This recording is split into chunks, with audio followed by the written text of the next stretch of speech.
Sebagai persiapan untuk sidang kemuncak ASEAN ke-38 dan ke-39, mesyuarat Majlis Komuniti Ekonomi ASEAN ke-20 diadakan. Mesyuarat dipengerusikan oleh Yang Berhormat Datuk Seri Setia Dr. Awang Haji Mohamad Amin Liu bin Abdullah, Menteri di Jabatan Perdana Menteri dan Menteri Kewangan dan Ekonomi kedua. Mesyuarat antara lain membincangkan mengenai pencapaian dan kemajuan Priority Economic Deliverables di bawah tunggak Komuniti Ekonomi ASEAN bagi negara Brunei Darussalam selaku pengerusi ASEAN 2021. Mesyuarat juga mensahkan satu deliverable tambahan Peta Jalan Bandar Seri Begawan, an ASEAN Digital Transformation Agenda to Accelerate ASEAN's Economic Recovery and Digital Economy Integration, BSBR. Selain itu, sejajar dengan bermulanya proses post-2025 Vision, mesyuarat bertukar pandangan mengenai megatrend dan emerging challenges memberikan panduan kepada badan-badan sektoral AEC.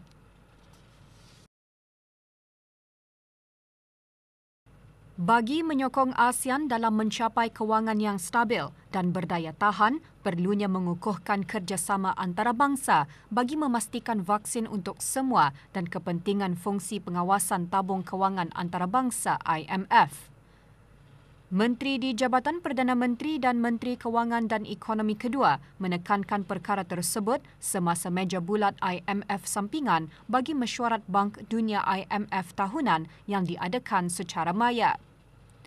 Yang Berhormat Datuk Seri Setia Dr. Awang Haji Mohamad Amin Liu bin Abdullah selaku kapasitinya sebagai ASEAN Chair Finance Track 2021 turut menekankan perlunya persediaan bagi masa depan meletakkan di tempat yang perlu ekosistem, infrastruktur dan hubungan yang memerlukan pelaburan besar di mana ia memerlukan perkongsian dengan sektor swasta dan bank pembangunan pelbagai hala. Dalam pada itu, Menteri di Jabatan Perdana Menteri dan Menteri Kewangan dan Ekonomi kedua menegaskan kemampanan persekitaran merupakan salah satu agenda dalam usaha-usaha pemulihan ASEAN melalui pelbagai inisiatif, antaranya deklarasi bersama mengenai peralihan tenaga, pembangunan rangka kerja bagi circular economy dan taksonomi mampan ASEAN yang akan menyumbang kepada pertumbuhan sosioekonomi mampan dalam ASEAN.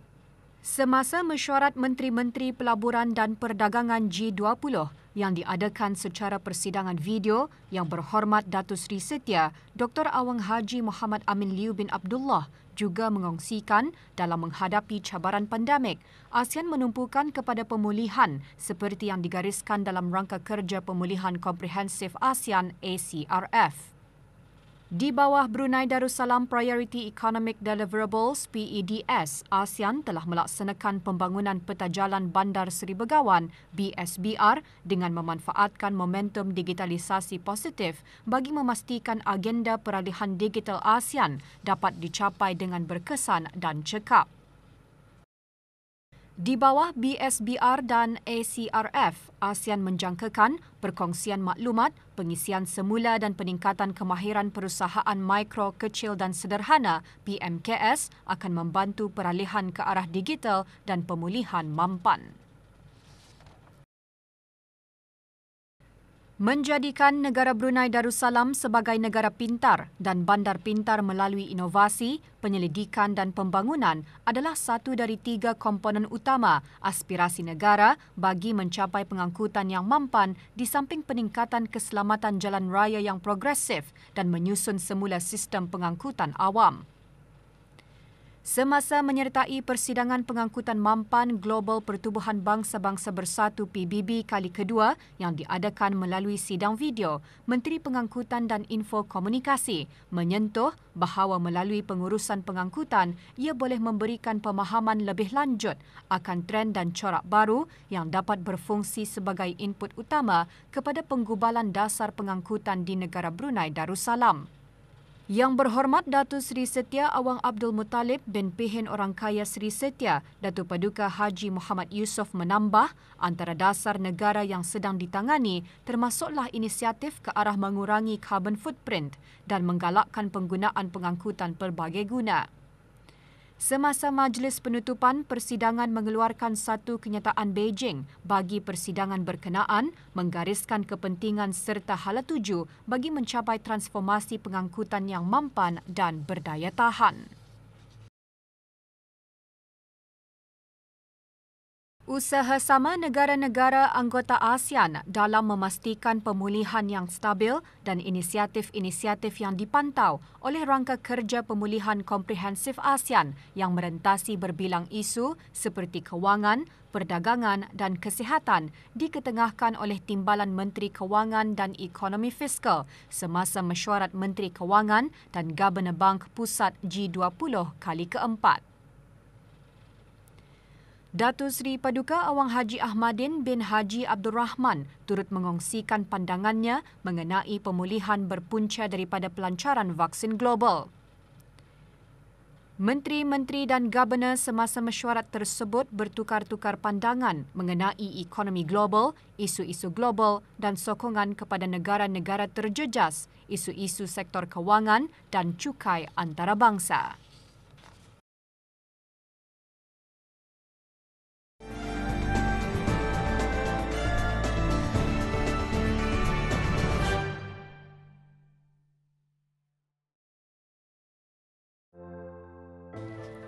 Pelbagai program dan platform disediakan bagi melengkapkan para belia dengan ilmu pengetahuan dan kemahiran yang bersesuaian. Para pengusaha tempatan tidak terkecuali mendapat manfaat dari program yang dilaksanakan dalam bidang keusahawanan. Para pengusaha muda tempatan beruntung kerana mempunyai pelbagai platform dalam mengembangkan lagi perusahaan mereka. Antaranya melalui Persatuan Usahawan Muda Brunei YEAB. Melalui persatuan tersebut, mereka dapat meluaskan lagi rangkaian ke peringkat global termasuk ASEAN.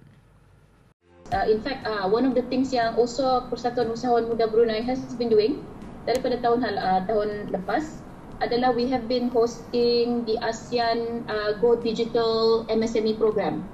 So we were given some funding daripada Asia Foundation, where they partner dengan Google Foundation juga, to support MSME digitalization yang hit by the pandemic. Bagi sebilangan pengusaha muda yang berjaya membina rangkaian keluar negara, kolaborasi seumpama itu membolehkan mereka untuk menerokai peluang perniagaan yang baharu. Ini adalah satu peluang untuk petani rakyat Brunei untuk membuat apa saja kolaborasi dari segi perniagaan yang menampakkan petani itu ASEAN bersatu padu. Saya boleh melihat perkembangan dari SME yang kebanyakan produk Thailand ini ada juga sudah datang ke Brunei lah. Jadi dari sana saya sudah lihat yang gap untuk penyatuan ASEAN itu sudah macam kukuh lah.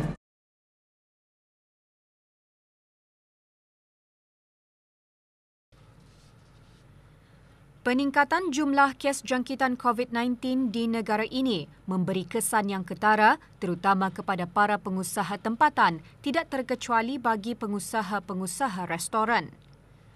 Berikutan penularan wabak berkenaan, semua restoran hanya dibenarkan untuk menyediakan makanan secara bungkus atau bawa balik. Pelbagai usaha dilakukan oleh para pengusaha restoran bagi memastikan perniagaan mereka dapat dijalankan walaupun dalam keadaan yang sangat mencabar. Antaranya mengiklankan perniagaan melalui media sosial. Di samping itu, beberapa perkhidmatan lain turut ditawarkan bagi memastikan kelangsungan perniagaan seperti menawarkan kaedah pandu lalu atau drive-thru. Dalam masa yang sama, kebajikan para pekerja juga tidak diabaikan dengan memastikan keselamatan mereka. Dari WhatsApp, pihak kami dapat menghantar menu-menu kepada setiap customer kami yang ingin mengorder dan cara pembayarannya adalah melalui BNPD transfer.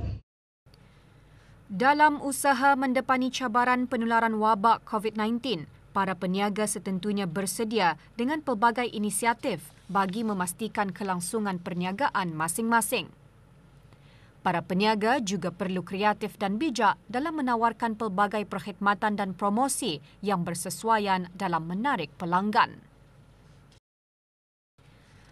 Auda minat memelihara haiwan peliharaan, Paws Up mungkin dapat membantu kerana ia menjadi pusat rehabilitasi dan menyelamat haiwan-haiwan yang terbiar, menjalankan operasi dan meneruskan usaha untuk melindungi haiwan yang terbiar di negara ini. Sejak bulan Ogos sehingga September tahun ini sahaja, 58 haiwan terbiar berjaya diselamatkan oleh pusat berkenaan. Paws Up yang mula ditubuhkan pada bulan Mac lalu mengendalikan rehabilitasi, melindungi, memeduli, memberi makanan serta menyelamatkan haiwan-haiwan yang terbiar seperti kucing yang cedera. Firstly, we offer strong support during the adoption process so that the adopters are physically and mentally ready for this long-term commitment. Secondly, we also throw in a very generous welcome pack where you can spoil the fur babies that you adopt through us. Operasi menyelamat, mencari dan memberikan makanan kepada haiwan-haiwan yang terbiar bermula seawal pukul 7 pagi di lokasi yang terpilih. Sumbangan boleh disalurkan melalui 8683333 atau melayari Instagram @PawsUpTV.